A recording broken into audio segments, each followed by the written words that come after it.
Hello, welcome to our event. I hope you can hear me and see some background presentation. So please let me know in the comments on any platform you are, and we're going to start in like 1 or 2 minutes. So please let me know if you can hear me.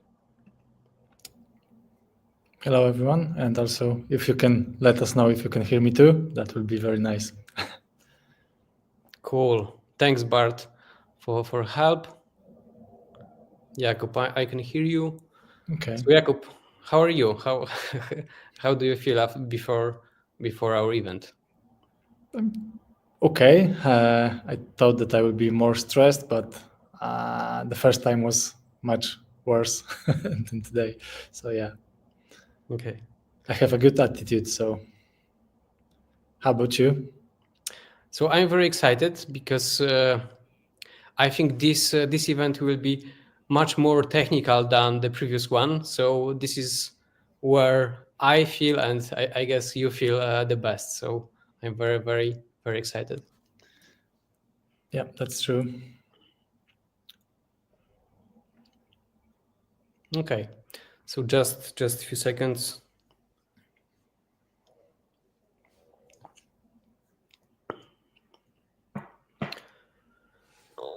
Thanks, Bart, again.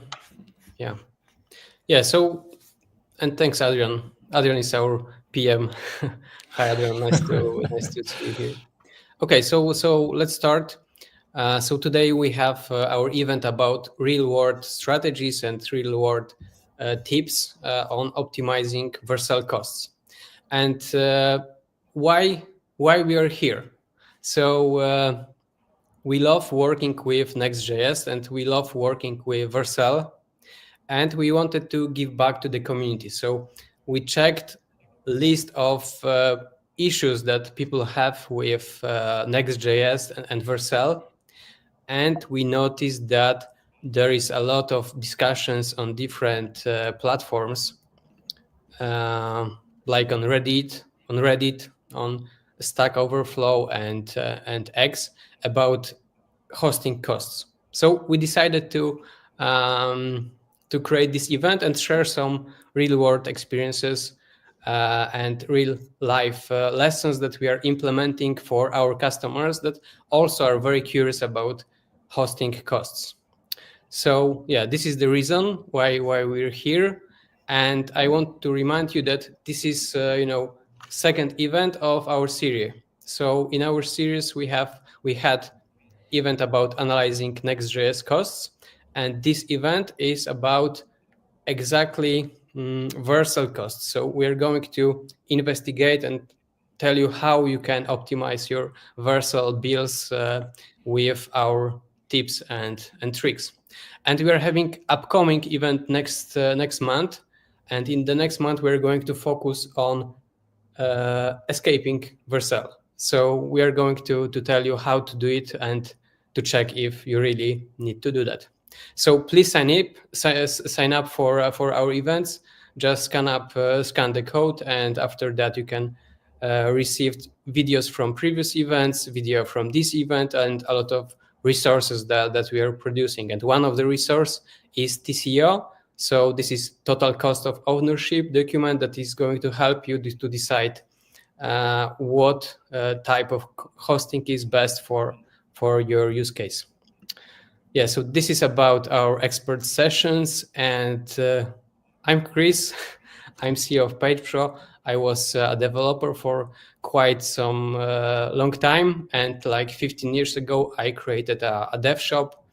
And after some time, Jakub joined PagePro, and Jakub is our CTO. And Jakub is going to lead today's sessions, and he's going to share his own lessons and his own experience. So we both work at PagePro, and PagePro is a dev shop that is focused on Next.js, and we are mainly working for UK and US mid-sized companies, and we have very big focus on high traffic Next.js projects and big Next.js applications. So based on these experiences, you're going to have today's presentation. Yeah, but I want to make sure this is very, very useful for you and also personalized.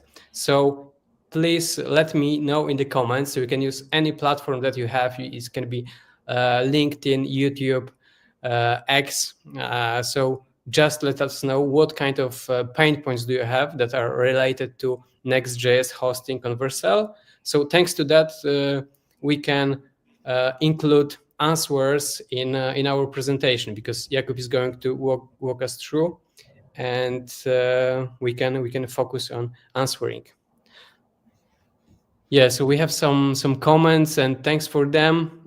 Please also make sure that you're adding comments during the presentation, because then we can go back to it and also have nice ideas for future events.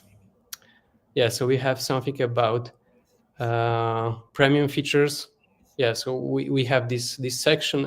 We can call it add-ons, and we have some strategies for them. So yeah, thanks for the comments, and yeah, let's get started. So what is the in the agenda for today? So first, Jakub is going to tell you what drives the hosting cost. Then Jakub is going to tell you things that can help improve your cost, and he's going to show some code level tweaks and optimization, and it's going to be a live demo. So I'm very excited to see Jakub screen sharing and showing his tricks. And then we're going to deep into the Vercel defaults, Vercel features that Adrian was asking for, and also we're going to discuss about enterprise plan, if you need it or when you need it, and how to optimize the costs. And at the end, we have QA. So yes, as I mentioned, please add the comments so we can answer your questions on the end. Okay, Jakub, so please let us know what are the main cost drivers in Vercel. Okay, thank you for passing the voice, Chris. Nice introduction. So let's start with the key cost drivers. If you were participating in our previous webinar, I was mentioning about them, but today we will focus on the key ones, which are the execution time, the invocations, the bandwidth, which are like the usage-based ones. And we also have a plan and the seats, which are like a fixed price because you pay for them like fixed price. So if we go to, let's start from plan and seats because they are pretty straightforward. So you pay more if you select a higher plan. So for hobby, you probably won't pay anything. For pro plan, you pay some fixed price, and for enterprise, you get some quote from the Vercel team, and you pay based on that quote. Of course, you have possibility to extend the limits and pay for the usage, pay as you go, and just pay more if you use more resources. For seats, it's also fixed price because we pay for each seat that is inside of our Vercel account, a project. And you pay for every developer that needs access to dashboard, and not only developers, but also some other people who needs access there. So if you have some kind of a owner on the project who, let's say, fulfills the billing information and needs to do some invoicing things, he also takes a seat here. So yeah, in general, there's at least 2 seats used per project, and that number is just going up during the project. Now we also have the usage-based factors, which was the execution time, invocations, and bandwidth. They are the most important because that's the thing that probably will cost you the most. For the invocations, it's like all of the middlewares, all of the routes, all of the API calls. Each function invocation counts and adds some value to the billing. So it's very important to try to minimize the amount of executions of your functions. So we will cover that in our next slides. About execution time, it's about how long functions are executing on the cloud. So if you have functions that takes, let's say, 2 seconds, that 2 seconds is added to your billing, and they have some pattern to calculate that. It's about the gigabytes per second. So you need to calculate that if you want to. You can use our calculator, and based on that, your costs can go higher. The third one is bandwidth, which is like all of your JS, CSS, HTML, etc., that passes through your server. All of the data that is transferred across your application matters too. So all of your API responses, for example, or some data passed to render a page, etc., everything counts. We will focus on those top 3 elements today because they are the things that we can improve with the code and some tweaks in the Vercel dashboard. The plan and seats is something that is very individual. We will tell something about seats, but you can't like change anything about the plans. If you go with, if you need Pro, you can't use Hobby, and if you need Enterprise, you just need to use Enterprise. Okay, so that's all about the key costs. Let's go to code level tweaks. So I want to present you the code application in which I will cover things like SSR, like which rendering method should I use, because I believe that is the most cost heavy thing. If you are using SSR instead of SSG in pages that doesn't require real life data, you are probably overpaying. How to minimize data transfer in our pages, how we can optimize prefetches, and how they impact on our application, how to optimize our functions, some helpful tips, and how to reduce the middleware executions. Okay, let me share my screen. Just give me a second.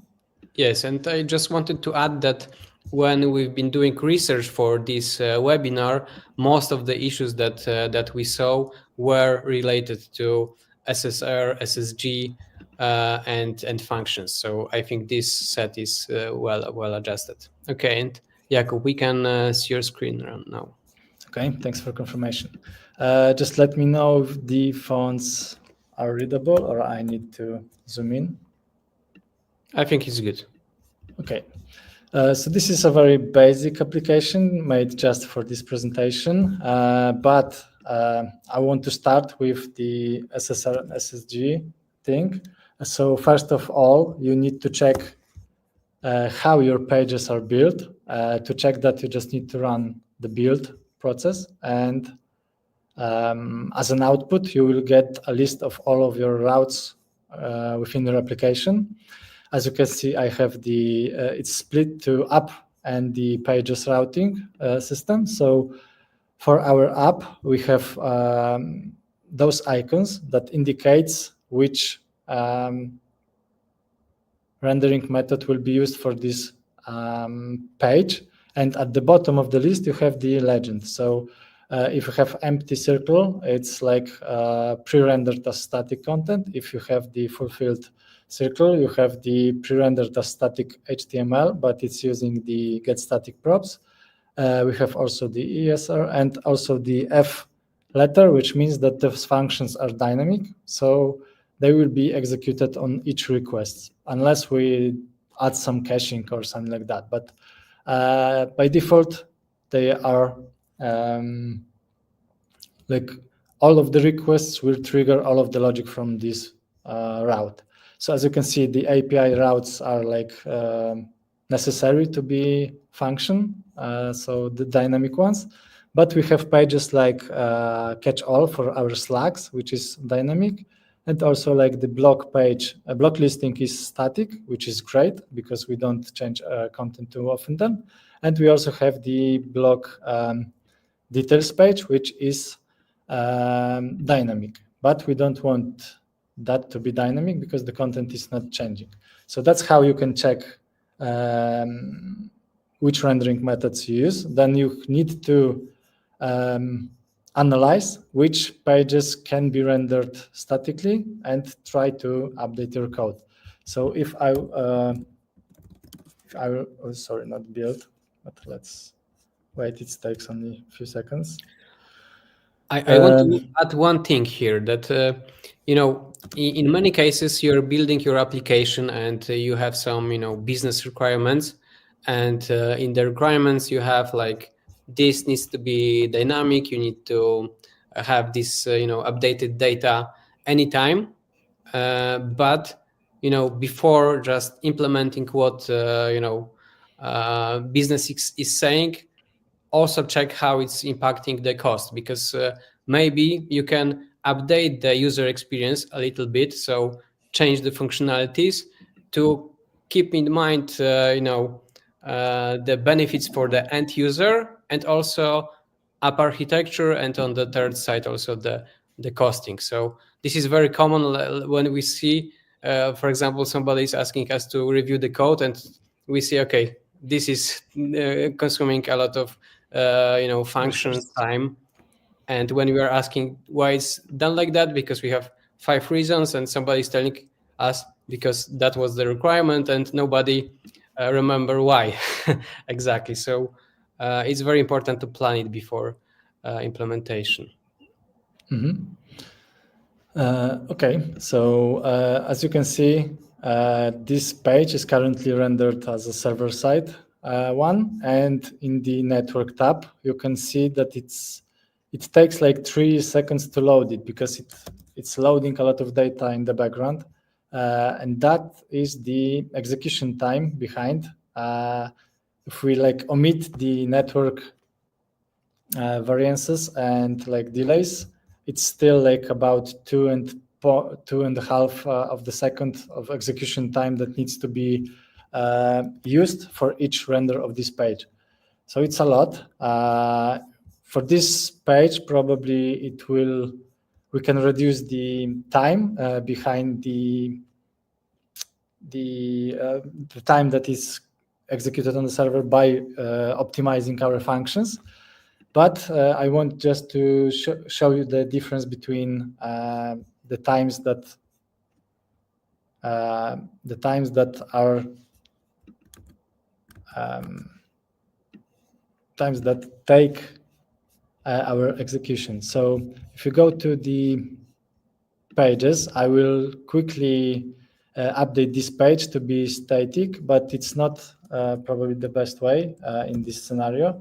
If you're using AI, probably they can help you with that. So if I will prompt to update this page to static rendering, it should help me. Yeah, it's not what I wanted, so I need to follow up and get static params. Yeah. And I will just quickly update that, so we will have the one route. So as you can see, you can use AI tools to quickly help you with that. To generate page to force page to be static, you need to generate static params for dynamic pages. And you can also add the export variable, which is called dynamic, and you set that value to force static. You can also force that to be dynamic, and depends on the requirements. So for our scenario, I just want to show you how big is the difference between those two methods. So if I will generate these static params and I will rebuild my application, the time spent on the request should be reduced to, I don't know, like maximum 200 of milliseconds. So if I go here to check my results. Now I can see that my page is marked as SSG. So let's check the results of the single action. And as you can see, we have 3.2 seconds to get this page. My bet is 0.22 of second. Yes. Probably will be close. But yeah, let's refresh that.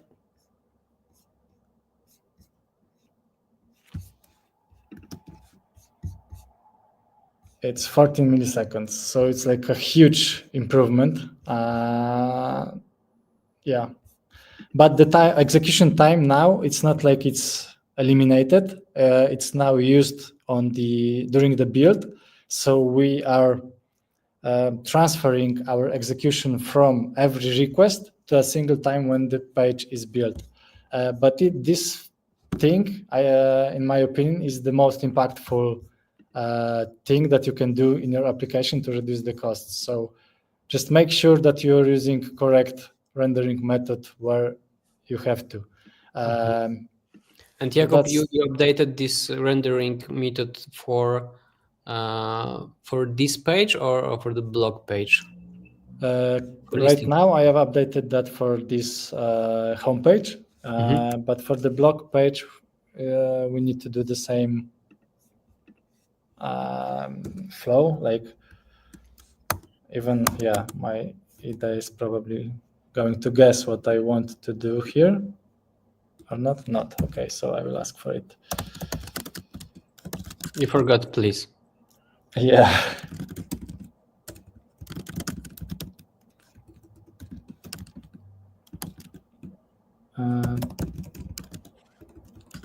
To generate paths.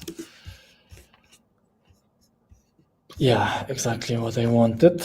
So yeah, you just need to create the generate static params method, which tells you which URLs needs to be pre-built. In my scenario, I'm just fetching the posts that I have in my API, and based on them, I'm just creating a paths with IDs. I mean, you need to return the list of parameters that are used in your Slack. So if you have the dynamic route with ID in the brackets, you need to return the IDs here. If it will be like Slack, then I need to return the Slack. So, but you can read about that in the documentation. So, yeah, let's go and build the app again, and the number of fulfilled circles will be increased. Yeah, you can see that also the amount of fetches is changed because now they are fetched during the build. So all of those function execution are transferred to build process instead of the request process. Now you can see that we have 10 blog pages generated, and they are marked as SSG. And if I scroll up to the previous one, you'll see that there's just the marked as dynamic page and no pre-rendered paths. Okay, let's move on quickly. So that's the most important factor, and yeah, just make sure that it will still suit your business scenario, and leave the SSR only in places where it's really necessary. You can also try to moving this the fetching logic to the client if it's not like if the API is something that is public or something where you don't need to hide some credentials or some tokens or keys behind the server, then you can do that on the client. But in most scenarios you can't. So yeah, try to do it during the build where possible. Okay, the next thing I want to show is the prefetch, because if we go to fetch, prefetching is a very useful functionality, but it's by default turned on.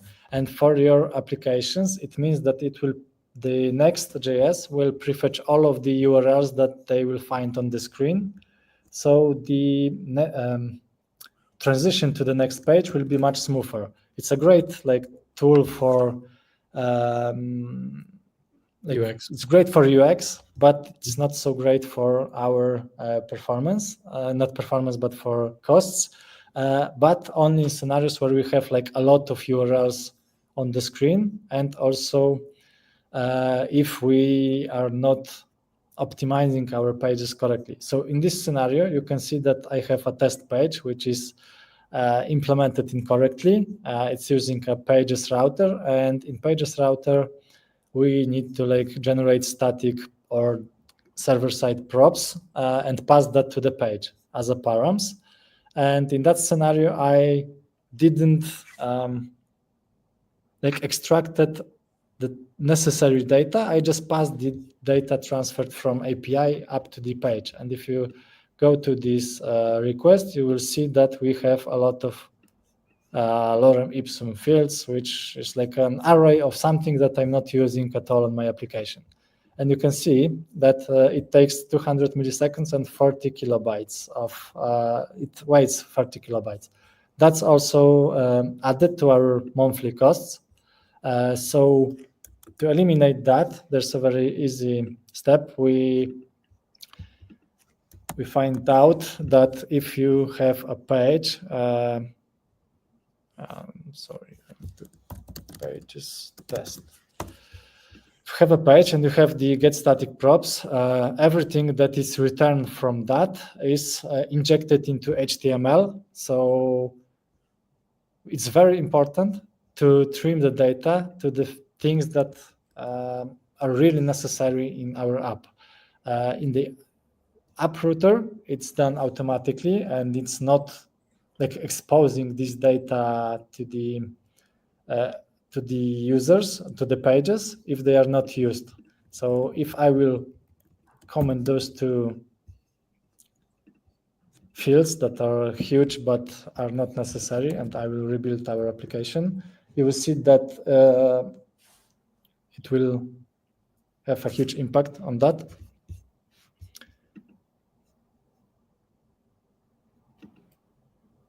Yeah, so now you can see that the build process is extended because we are building the static pages. So if I go back to our application, I need to refresh that.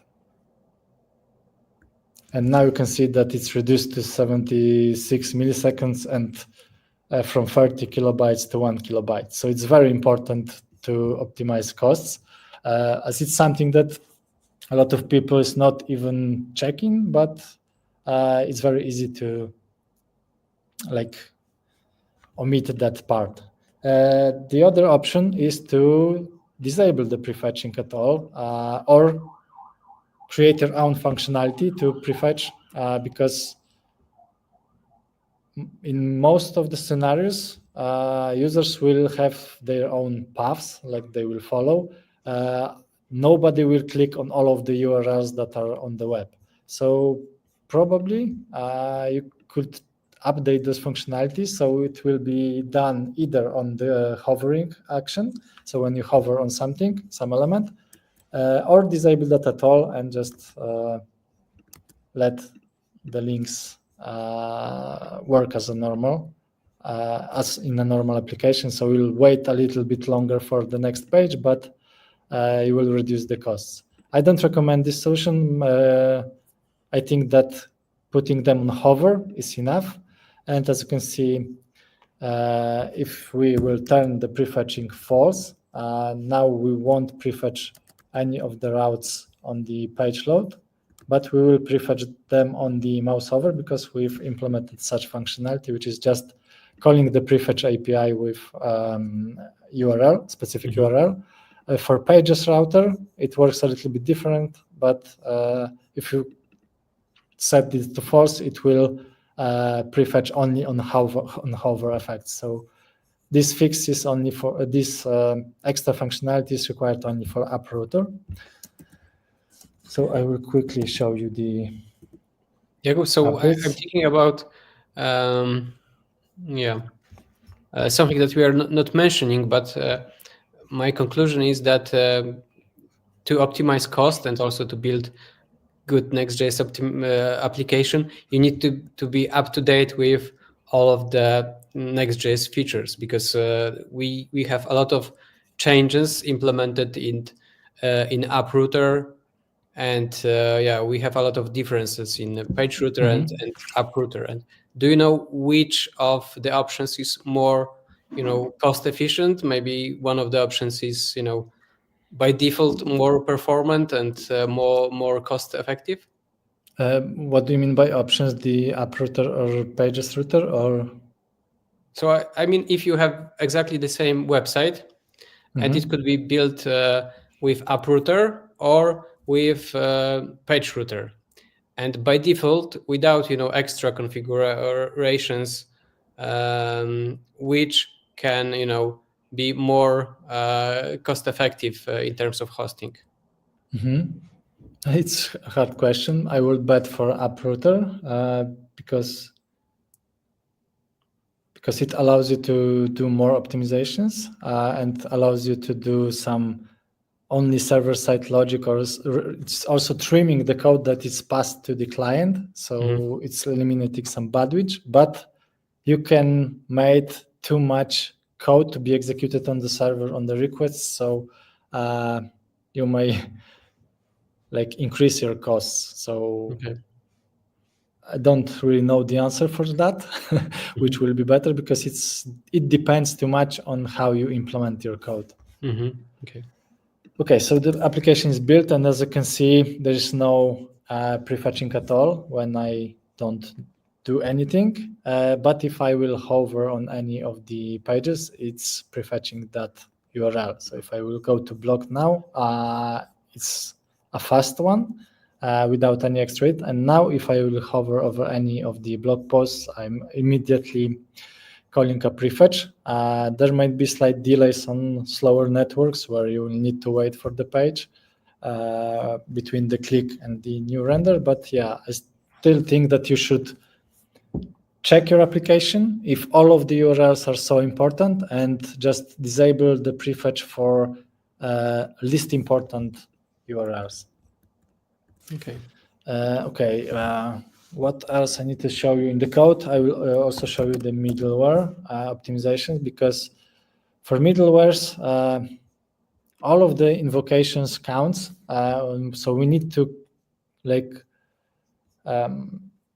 add a matcher for our middlewares. So we will only call middleware where we really need it.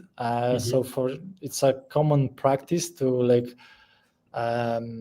disable middleware on the static assets, on the images, on the favicon assets, and some PNG files. You can also put any regex that matches paths that you don't want to call middleware with. In our scenario, there's also an API routes. So it's eliminating the amount of executions of middlewares. Additionally, sometimes you want to, if you have, let's say, authorization paths or some paths that require some extra permission or anything, like extra cookie to be so to allow users to get to them. So you can quickly check if the path name starts with specific string, and just if it's not, then just immediately return the response. That will also have a positive impact on the execution. This changes itself. If you will implement only one, probably it won't make a huge difference. But if you combine all of them, then they can reduce your costs by some real values. Okay, there's also an option to optimize your function execution. As you can see in my example, we have two requests which doesn't really need to know about each other, so we can call them in parallel.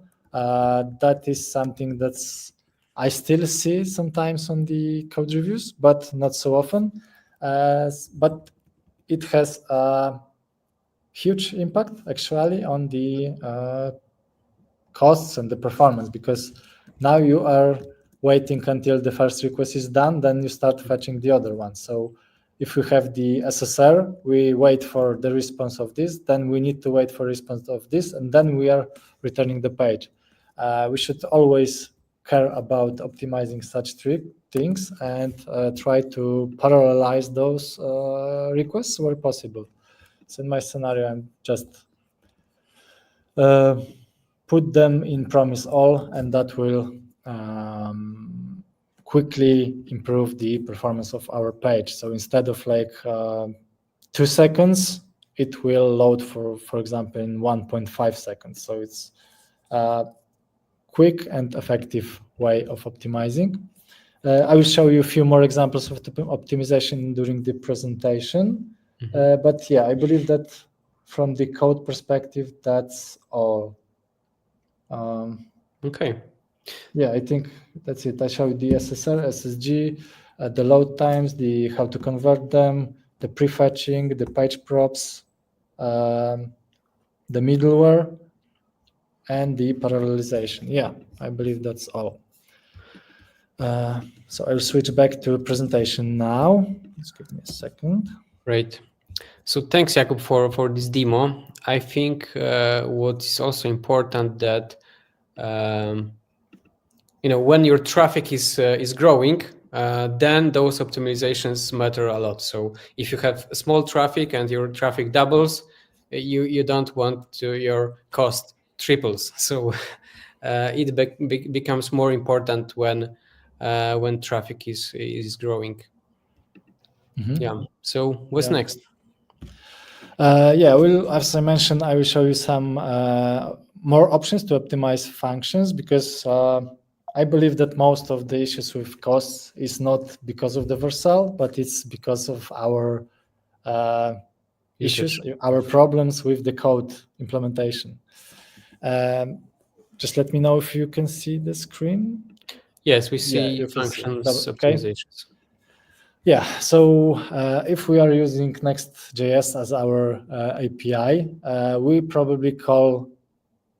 we are getting data from database directly, and a lot of front-end developers, I'm not saying that all of them, doesn't have much DB expertise, so they are not like familiar with some aggregation methods, efficient ways to write queries, so they are very optimal, and they may use incorrect methods to fetch data. So in these screenshots, I'm not sure if the code is visible, but I was forced to fetch to calculate some scoring based on user activities. And at the beginning, I was just fetching those activities and calculate the scoring in the code on the Next.js, like on the API side. It took 3-4 seconds and even more of the execution. But if I switch to more native method of aggregating that in the database, it was reduced to few hundred of milliseconds. So it's a huge optimization. And maybe you can also check in your application if you are using those DB level optimizations, query level optimizations, sorry. So yeah, I would look closer to this one. If you are using things like Prisma, or ORMs like Prisma, make sure that you're also using some things like include instead of fetching twice. So as you can see on the screenshot, at the top, we're fetching the user first, and then based on user ID, we're fetching the history. When we can just fetch the user data that includes all of the history relations. So you need to get some expertise with how to operate with databases and make optimizations as high as possible in terms of as soon as possible. So when you're trying to get data from database. Okay. This one is something that I showed you in the code. So make sure to parallelize all of the requests that you can to optimize the execution time. Additionally, if you have some heavy computation functions, maybe it's worth to create an API out of Next.js, out of Vercel. So it will have like one purpose to generate PDF and return the URL to your API, for example, and just you can present the PDF when it's generated, but you will save the Vercel execution time. You just need to check if that will be more efficient way. Middlewares, I've mentioned about that. So you just need to make sure that you are executing your code only when it's really needed. So make sure that your matchers match your criterias. I mentioned about the bandwidth. So you need to make sure that your bundle is optimized. You need to reduce the CSS, the fonts, the bundle size to minimum. So each request, every user that visits your page needs to fetch all of those resources. So as you need to make sure that all of them as there are as small as possible. So you reduce the bandwidth used by your application. So if it's possible, use like bundle analyzer to help you determine the places where you may accidentally like import some package that shouldn't be imported in this place, and if possible use lazy loading to components that are not really necessary on the first render, like if you have like the language selector at the top, maybe it's worth to load this component when user clicks on it if you're using some external libraries. Some light boxes for images, so if you have a gallery of images where you click on one of them, it's like extended to a full page view, and you have a gallery option to switch them. So it's worth to load such things during the like on click event, on hover effect. The most common scenarios like the help chat bots that are on the bottom right corner, which are not used by all of the users, so you can easily load them when it's really needed, and the code that they are using is very often like heavy. So yeah, your bundle size matters a lot. In this scenario, I think that it was about the language selector, which wasn't used very often, and it was using the React Select, which has like 200 of kilobytes of the size. It's not gzipped, it's parsed, so it will be smaller at the end, but still it's something that may be a place for a potential decrease of the size. Okay, so just let me. Yes, so thanks, Jakub. I see one thing that I wanted to mention is, React is evolving. So many people started as front-end developers, and they weren't so familiar with working with databases and backend side. So those tips that you mentioned also mentioned some, like working with database or moving the logic to DB query. So I think that's very important to mention. Yeah. So thanks for this part. I guess we don't have any other coding and cursor demonstration, but yeah, please let us know if you found any of these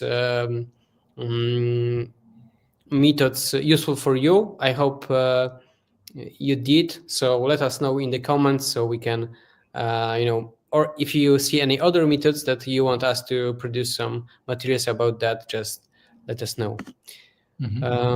Yeah. So now I guess we're going to go to the Vercel part.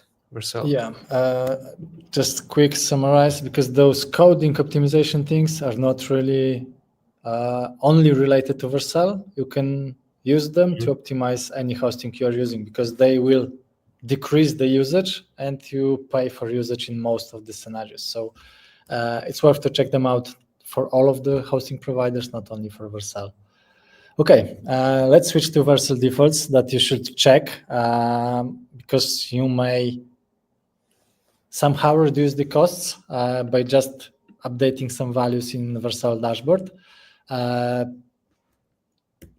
So let's start with CPU and RAM. By default, you are selected as a standard. Like the standard is pre-selected for you because they are using like one CPU metric and 1.7 gigabytes of memory.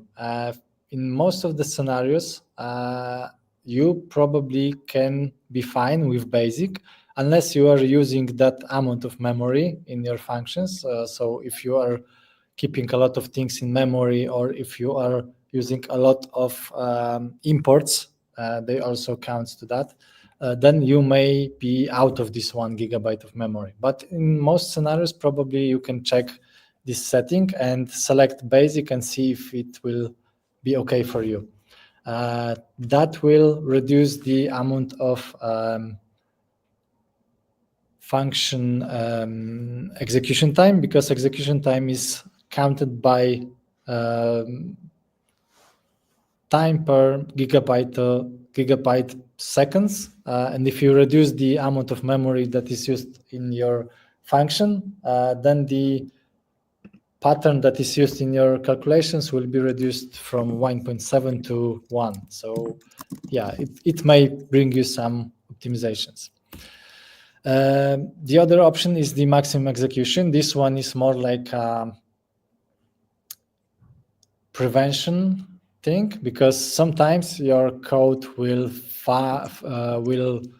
go into infinity loops or some recurrences that are not going out of recurrency, or you just made some mistake and your function will be executed for like 10 seconds instead of 2 seconds. So it's worth to set the max duration to as small number as possible in those scenarios, because you don't want to like 100 of users will call your function that instead of take like 500 milliseconds will take 15 seconds, because that's the default, and your cost will increase by this specific amount.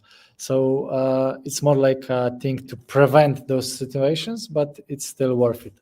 So you can set that by in two places. One of them is in the Vercel dashboard, and the other one is in the Vercel.json file, which you can keep in your repository, and it will change the maximum duration for specific functions. So if you have one function that needs longer duration time, then you can just put it in this file and select which functions needs more execution time and which ones can be smaller. And the same thing for the memory. So you can set the amount of memory that is assigned to specific functions. The first option is something that is kind of fresh. It was released last week, and it's like a new way how Vercel is going to serverless architecture. They are telling that it's like a hybrid approach. So you won't get so your functions will not be executed, won't be created for all of your function calls, but they will try to reuse the resources as much as possible. Turning this on should have a very huge impact on your billing costs, but probably only in scenarios where you have a lot of requests at once on your application. So if, for example, you have a peaks of traffic that, let's say 500 of users will visit my site in specific hour, and then we will be able to reuse those resources. And those applications will have the most benefits from turning this feature on. I believe that turning it on will definitely not increase your bills, so it can only help. It won't go the other way. The only thing that is important to mention here is that if you turn that on, you need to put this function CPU to standard, and that's the thing that may may have some negative impact on your functions. So if you were using the basic configuration, then you may need to consider turning on fluid. Otherwise, if you are already using the standard, then it won't make it won't make the difference in the bad way. It can only decrease the costs. Sorry. They also have the new image optimization. It comes up like a few days ago. So if you have a project that is already existing and you are using the image optimization, it's worth checking out. So they also like present you how your cost will how it will affect your costs if you just click these review cost estimations. In our scenario, we are doing the image optimization out of Vercel, so we can't show you the difference in real scenario. So, but it's definitely worth to check it out. The only difference is that it's the company level setting, not the project level setting. So you will need to turn that on for the company. Okay, I will. That's all from like the Vercel defaults. I will move on to how you can reduce the dependency of Vercel on some specific functionalities. For example, the image optimization or limiting the seeds. At the beginning, I've told you that the seeds is one of the key factors, and I will show you how you can like pay less for the seats, but it has some downsides because if we will follow this solution, the users that are that will be able to like trigger the builds on Vercel and do some changes in your code won't have access to Vercel dashboard. So if that's okay for you, then this solution may be worth checking.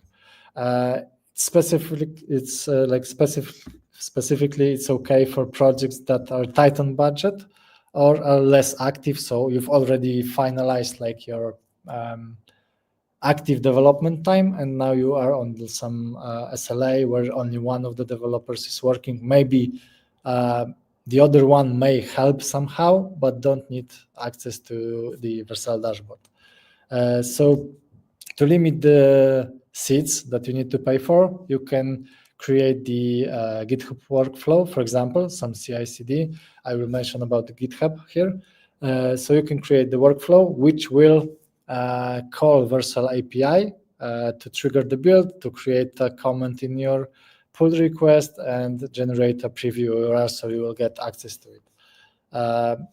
So it's very simple. You just need to create a file, which will be a definition of the pipeline, and you need to follow specific steps to create the build, the comment, etc. As you see, it requires some tokens and some variables that are accessible from Vercel dashboard level. So we'll need to generate them, just put them in your, for example, GitHub project as variables, and they will be ready to go. So yeah, it's a good way for optimizing the seats costs. We have a question. The question is Vercel okay with this seat limiting with this workflow?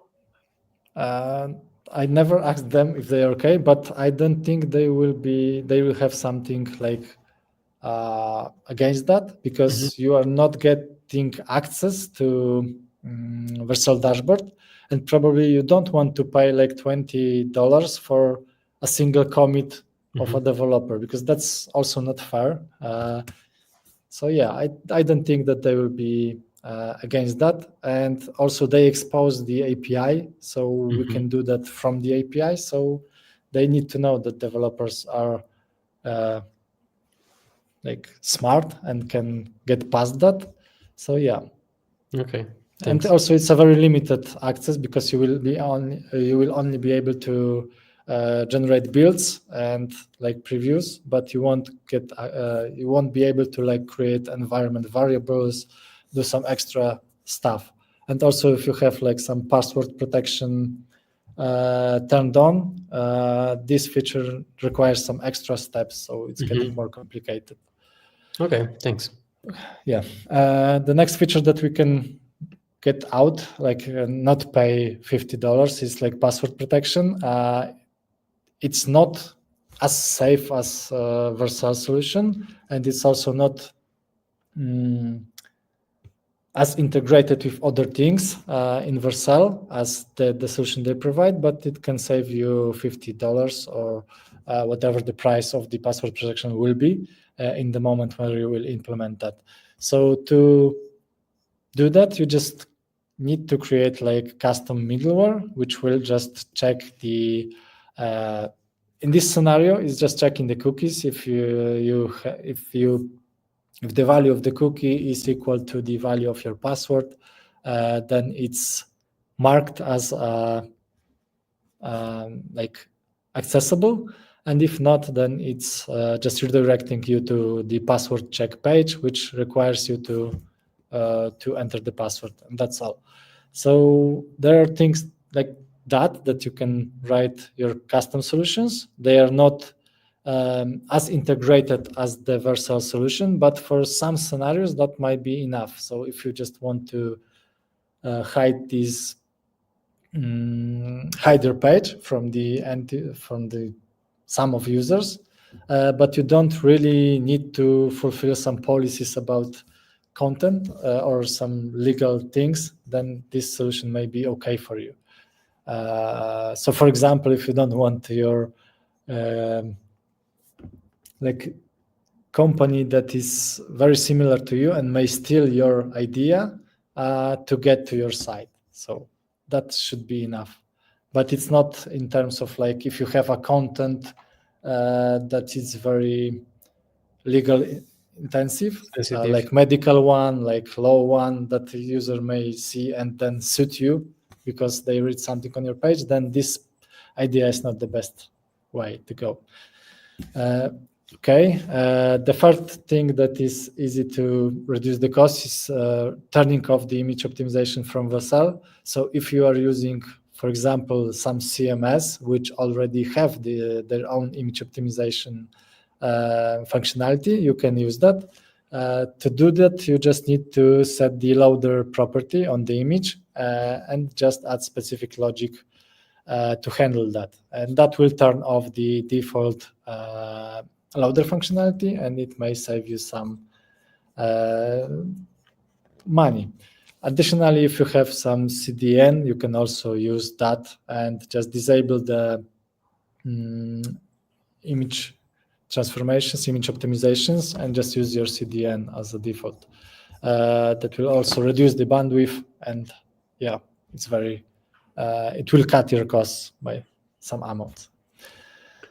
So yeah, that's just a few examples of how you can like implement things from Vercel by your own. And if they are okay for you, then just do it. If you need some more secure solutions, more like feature-proof solutions, then you should probably go with Vercel, because their implementation is much more integrated with whole Vercel ecosystem.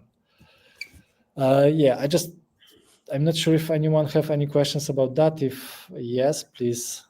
Yes, so we had some questions, and I'm going to protect our time because we're running late and optimize the bandwidth of the presentation. So let's leave the questions for the end. Okay. So the next section is how Vercel works by itself on reducing the cost. They are like reading our minds and listening to the crowd, and they are working on their own customization for optimization methods. And I've mentioned a few of them already, but I will tell you about three last ones that have a huge impact on our costs. So one of them is the new pricing for image optimization. They changed how they calculate costs. They are now depends on transformations instead of image sources, and also they include some CDN costs in that.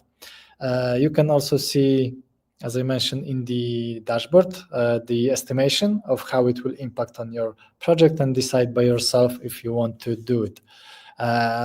So probably there might be some scenarios where you don't want to outsource these image optimizations as we do like for our CMS. Maybe it will be more efficient to go with Vercel now. The faster deployment times for large builds. So if you have a big application and you have a lot of functions that are executed during the build, they are optimizing that. So your execution will be smaller and your builds will be faster. So it's also something that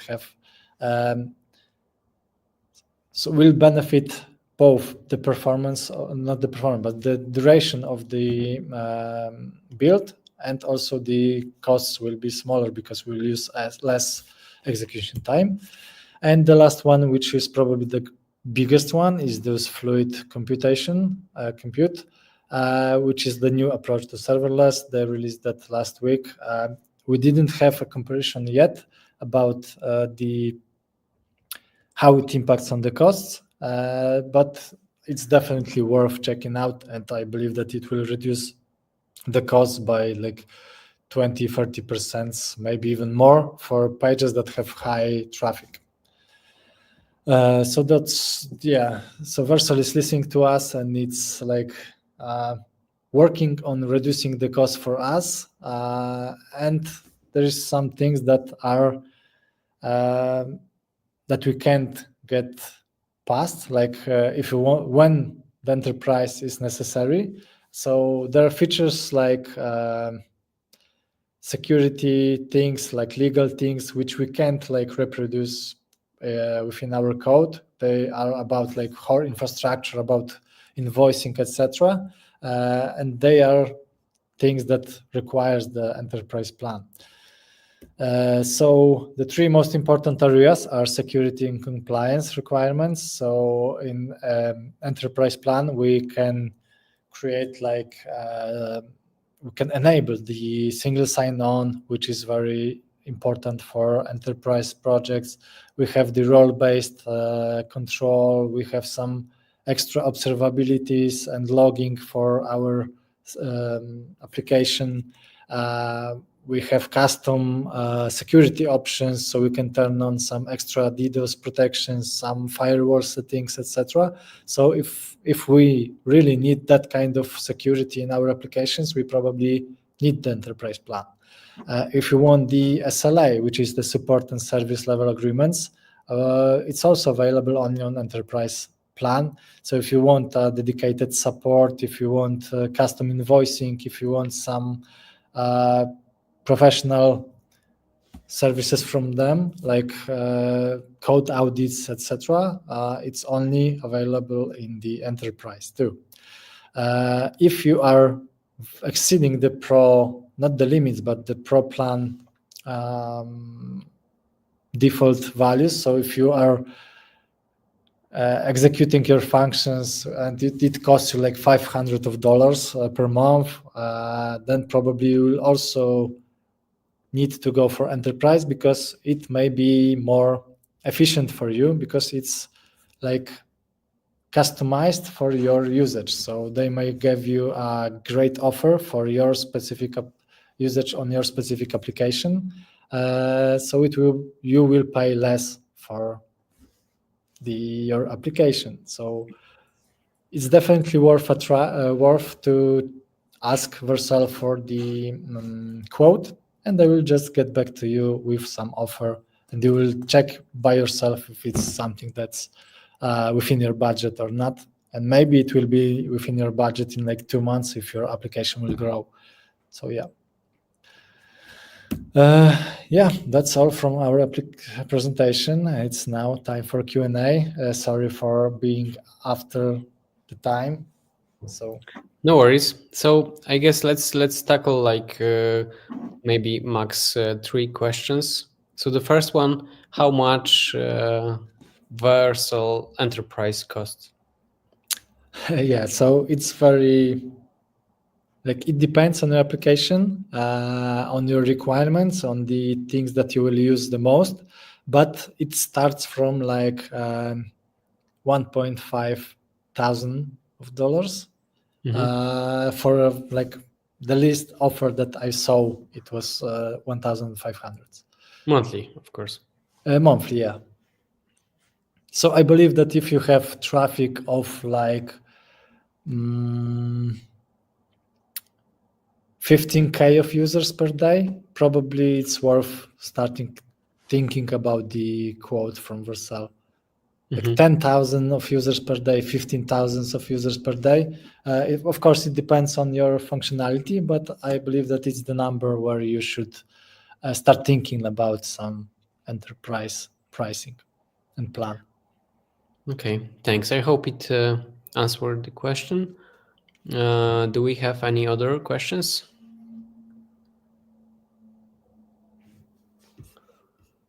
Oh, this is a long question.